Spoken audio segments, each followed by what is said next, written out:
So I just got done watching episode 1131 of One Piece, and man, is this a dense episode. So let's go ahead and get right into it, because in this episode, we cover a very large chunk of Kuma's backstory.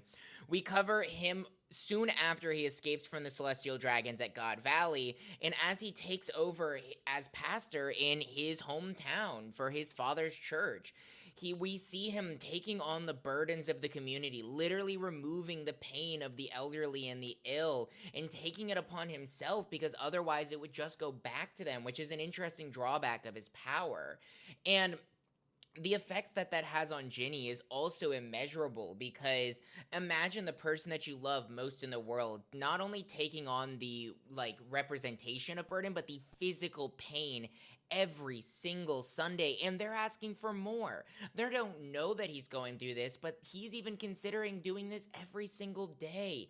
And that would be insane for the amount of pain and torment that you can see on screen right now that he goes through on a weekly basis.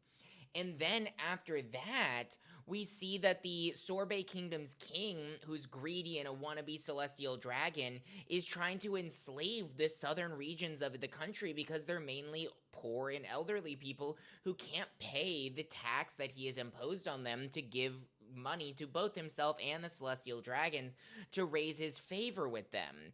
And that is a really sore spot for Kuma, because that's what led to the unfortunate passing of his mother and father in slavery of the celestial dragons. So he takes big problems with the fact that the king is trying to do this. So he steps in, eventually getting imprisoned, because even with his powers, there's only so much that he can do by himself.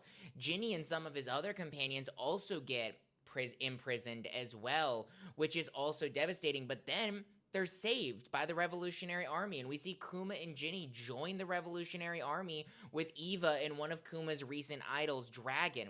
And we get to see a little bit of their time in the Revolutionary Army, but not much, because I believe we're going to get more of that, especially at the end of this episode, where where Ginny gets kidnapped by someone, and Kuma is devastated, especially because not long before this, we see that Ginny had proposed to Kuma, and Kuma turned her down because he knows what being married to a buccaneer means after the passing of his mom because of his father's bloodline. Man, is Kuma backstory so devastating. I cried multiple times, and I'm not ready to see where this goes. But if you want to follow along on my One Piece journey, drop a like, drop a follow, comment, let me know what your thoughts are. Don't tell me it's going to get worse, because I don't want to hear it, because I already know it is. But yeah, let me know your thoughts.